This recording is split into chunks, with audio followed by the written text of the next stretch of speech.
स्वागत है आपका न्यूज 11 भारत के डिजिटल प्लेटफॉर्म में और मैं आपके साथ शहबाग। तो चलिए नजर डालते हैं झारखंड की कुछ प्रमुख खबरों पर। आपको सबसे पहली खबर बताते हैं, जहां होटवार जेल में महिला कैदी से यौन शोषण मामले में नया मोड़ आ गया है। जमानत पर जेल से छूटने के बाद महिला ने ऐसी किसी घटना से साफ इनकार किया है। उन्होंने कहा है कि उनके साथ किसी तरह का यौन शोषण नहीं हुआ था। जो भी आरोप लगाए गए हैं वो पूरी तरह से बेबुनियाद हैं। पूरे मामले पर हाईकोर्ट ने भी संज्ञान लेकर जांच के आदेश दिए थे, लेकिन अब महिला खुद सभी आरोप से इनकार कर रही है। अगली खबर की ओर बढ़ते हैं, जहां रिम्स में सोमवार को कर्मचारियों ने पिछले 3 महीने से वेतन भुगतान और ओल्ड पेंशन स्कीम लागू करने की मांग को लेकर निदेशक कार्यालय का घेराव किया। घेराव के दौरान कर्मियों ने जमकर नारेबाजी की। प्रदर्शन में चिकित्सकों से लेकर चतुर्थ वर्गीय कर्मचारियों ने हिस्सा लिया। कर्मचारियों का कहना है कि उन्हें पिछले 3 महीने से वेतन नहीं मिला, जिससे उनके सामने आर्थिक संकट खड़ा हो गया है। कहा कि लंबे समय से लंबित ओल्ड पेंशन स्कीम को लागू करने की मांग भी अब पूरी नहीं हुई है। प्रदर्शन के दौरान कर्मचारी ने कहा कि कई बार प्रबंधन और सरकार के समक्ष अपनी मांगे रखी गई, लेकिन अब तक कोई ठोस समाधान नहीं निकला। वेतन नहीं मिलने से परिजन परेशान हो रहे हैं। अब वहीं खबरों में आगे बढ़ते हुए आपको बता दें, जहां राजधानी रांची की ट्रैफिक व्यवस्था को लेकर अब पुलिस प्रशासन पूरी तरह एक्शन मोड में नजर आ रहा है।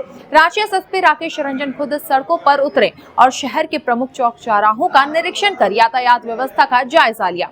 इस दौरान ट्रैफिक नियमों के पालन और नो पार्किंग व्यवस्था को लेकर अधिकारियों को सख्त निर्देश दिए। खबरों में आगे बढ़ते हुए आपको बता दें, जहां रांची के एसएसपी कार्यालय में एडीजी मनोज कौशिक ने रांची पुलिस के पदाधिकारियों के साथ बैठक की, जिसमें महिला और बच्चों के साथ होने वाले अपराध पर लगाम लगाने पर चर्चा हुई। एडीजी ने पुलिस से इस तरह के मामले को गंभीरता से जांच करने का निर्देश दिया। जिले में बेहतर कार्य करने वाले एसएसपी, सिटी एसपी समेत 23 पुलिस कर्मियों को रिवॉर्ड पत्र भी दिया गया। अब एक आगे खबरों में बढ़ते हुए आपको बता दें, जहां राज्य के सबसे बड़े चिकित्सा संस्थान रिम्स में स्वास्थ्य व्यवस्था की एक और गंभीर खामी सामने आई है। पिछले कई दिनों से अस्पताल में एक्सरे फिल्म का स्टॉक खत्म हो गया है। हालत ये है कि रोजाना सैकड़ों मरीजों का एक्सरे तो किया जा रहा है, लेकिन रिपोर्ट्स के नाम पर उन्हें फिल्म देने के बजाय मोबाइल फोन से एक्सरे स्क्रीन की तस्वीर खींचकर भेजी जा रही है। रिम्स के ही कर्मियों ने बताया कि पिछली बार एक्सरे फिल्म करीब 6 महीने पहले सप्लाई में आई थी। 6 महीने तक वही स्टॉक चला। अब यह खत्म हो गया है और नया स्टॉक अब तक नहीं आया है। वहीं खबरों के सिलसिले में आगे बढ़ते हुए आपको अगली खबर बता दें, जहां गुमला में मूलभूत सुविधाओं का अभाव अब खुलकर सामने आने लगा है। न ठीक से सड़क है, न पुलिया। नतीजन लोग आज भी अपनी जिंदगी 19वीं शताब्दी की तरह जी रहे हैं। पालकोट प्रखंड के लाधू डेरा गांव में मरीजों के लिए सहारा खटिया और बहंगी है। सड़क नहीं होने के कारण एम्बुलेंस नहीं पहुंच पाती, जिसके कारण एक गर्भवती महिला को जब प्रसव पीड़ा हुई तो उसे पंचायत मुख्यालय तक बहंगी पर टांग कर ले जाना पड़ा, फिर वहां से अस्पताल ले जाया गया। अब अगली खबर आपको बता दें, जहां झारखंड लोक सेवा आयोग ने हाईकोर्ट और सुप्रीम कोर्ट के निर्देश के बाद सिविल जज प्रारंभिक परीक्षा रिजल्ट के 22 महीने बाद फाइनल आंसर की जारी कर दिया है। इस स्थिति में अब आयोग को एक बार फिर पीटी का संशोधन रिजल्ट जारी करना होगा। आयोग ने सिविल जज नियुक्ति की प्रक्रिया अगस्त 2023 से चल रही है। कुल 138 पदों में अनारक्षित के 60 पद, एसटी के 28 पद, एसएससी के 12 पद, बीसी 1 के 10 पद, बीसी 2 के 15 पद और इसके साथ ही कई पद शामिल हैं। अब वही प्रमुख खबरों के सिलसिले में सबसे आखिर खबर आपको बताते चले, जहां झारखंड में मौसम का मिजाज लगातार बदल रहा है।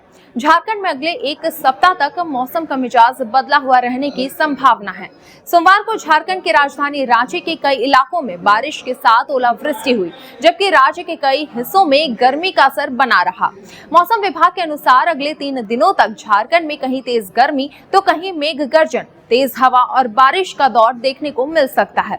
मौसम वैज्ञानिकों के अनुसार झारखंड, उड़ीसा और बंगाल के ऊपर बने एक साइक्लोनिक सर्कुलेशन और छत्तीसगढ़ की ओर सक्रिय दूसरे साइक्लोनिक सिस्टम के कारण मौसम में ये उतार चढ़ाव बना हुआ है। फिलहाल आज के लिए मेरे साथ प्रमुख खबरों में इतना ही। ऐसे प्रमुख खबरों के अपडेट्स के लिए देखते रहें न्यूज 11 भारत का डिजिटल प्लेटफॉर्म।